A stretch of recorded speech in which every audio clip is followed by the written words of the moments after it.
Bonjour, donc on est au Festival de Namur où tu présentes un premier long métrage. Tu t'appelles Bernard Belfroid et est-ce que tu peux me raconter en quelques mots quel est ce film? Donc ça raconte l'histoire d'Alexandre, qui est un jeune garçon de 15 ans qui vit une relation difficile à la maison, voire même de violence, et qui pour s'échapper un peu de ce quotidien sans répit a un sport, une passion qui est l'aviron, et donc à chaque fois qu'il le peut, il s'échappe pour aller ramer sur la Meuse. Mhm. Et puis il va se passer des tas de choses au club qui font qu'il va progressivement réapprendre à redevenir un être humain et à sortir un peu de la déshumanisation dans laquelle la violence avec son père l'a mis. Ok. D'où est venue cette idée? Est-ce que c'est en partie autobiographique ou Non, c'est pas autobiographique, c'est personnel, c'est très différent. Je connais bien le personnage principal, je connais bien Alexandre, mais après, un film c'est pas fait pour être une thérapie, quoi. Donc un film c'est fait pour. Il fallait dépasser ces souffrances-là pour en faire un film pour les autres. Ouais. Et c'est mon métier de cinéaste, d'essayer de transformer la douleur en forme. Ce fait que cette fois-ci c'était des choses proches de moi. Avant, j'ai tourné des documentaires au Rwanda, dans les prisons en Belgique.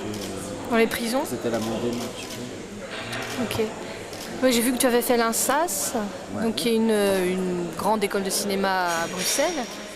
Et donc après ça, donc l'INSAS forme à la fois à la fiction et au documentaire. Et après, toi, tu as décidé de faire du documentaire, donc. Oui. Pourquoi? Qu'est-ce qui t'attirait plus dans le documentaire? Ouais, il y avait une phrase pompeuse de Jean-Luc Godard, mais il n'a pas toujours dit que des phrases pompeuses, mais en tout cas celle-là je l'aimais bien. Il disait la fiction c'est ce qui m'arrive à moi et le documentaire c'est ce qui arrive aux autres. Donc, c'est une. Comme je trouve.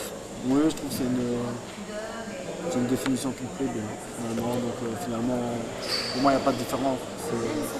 C'est un film quoi. Il n'y a pas de film mineur ou majeur. Ouais, tu C'est mets... juste la distinction qu'on fait les gens. Ouais, Des documentaires. tu préfères ne pas classer.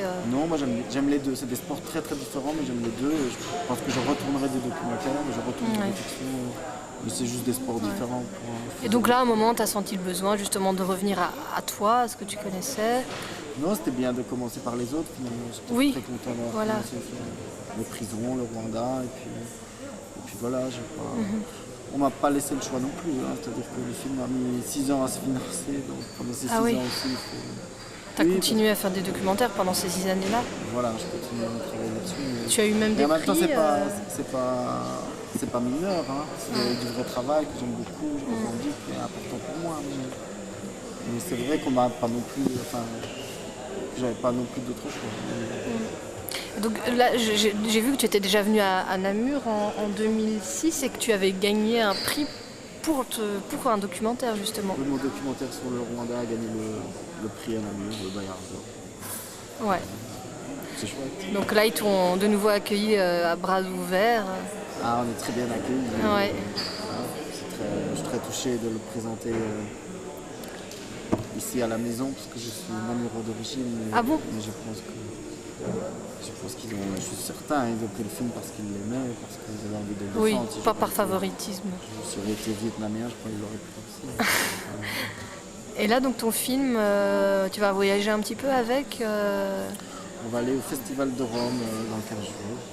Waouh, On va bien voir ce qui va se passer. chouette. Je suis très content. Et puis, Donc là, tu vas continuer avec la fiction. Ça te donne envie de continuer?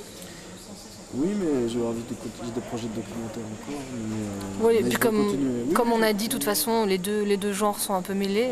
Est-ce que ça se ressent dans tes films, d'après toi? Est-ce que tu as une patte, une manière de filmer qui s'approche du documentaire?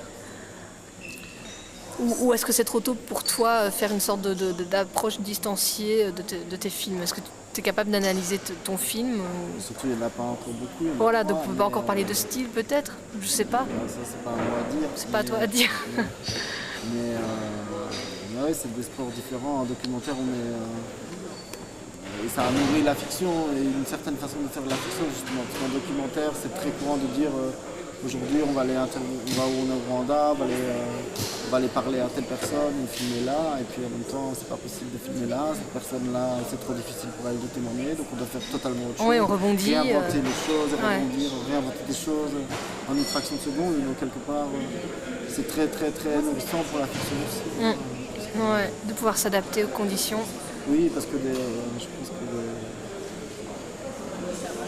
si je voulais faire une œuvre d'art radicale, je crois que je peindrais ou j'écrirais un roman. Parce que là, il n'y a pas de contraintes. Oui, voilà. Et non, un film sans contraintes, ça n'existe pas, Voilà. tant mieux, parce que parfois les contraintes sont des formidables accidents, il se passe des Oui, choses magnifiques. ça peut être qu'on créateur. n'avait pas imaginé. Ouais. Voilà, c'est un film, c'est un sport de combat collectif. Donc,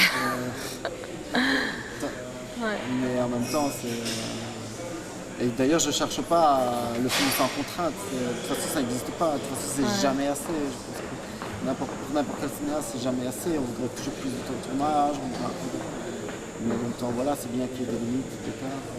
Et à nous de transformer ces cadres-là en force. C'est un art du compromis, presque, le cinéma. C'est vrai, c'est beaucoup ça. C'est un art du compromis. L'art de faire des d'arriver choix. à bien placer ses compromis, de les placer là, de laisser tomber des choses Ouais. Bah oui, à tous les stades. Une lumière dans le fond de l'écran que personne ne va voir, de toute façon tout le monde s'en fout. Et enfin oui, c'est un art de placer ses compromis. Ouais. Mais même à tous les stades. Évidemment, au montage, oui, mais. Oui, à tous les stades. Tous les Trois stades. écritures de film, le scénario, le tournage, le montage, ça reste à prendre à 3 processus. Ouais. trois écritures. Et il faut transformer les compromis en force. Il ne faut pas que ça devienne de la compromission. Voilà. Il faut que ça devienne de la force. Bah écoute, je te remercie. C'est marrant que tu parles de sport pour ton métier. Voilà. Bonne projection, bonne tournée dans les festivals parce que je suis sûre que ça va aller loin. Et puis, je crois que tu es déjà en train d'écrire ton prochain film, donc bonne écriture. J'ai écrit plusieurs. Plusieurs, waouh. Merci beaucoup. De rien.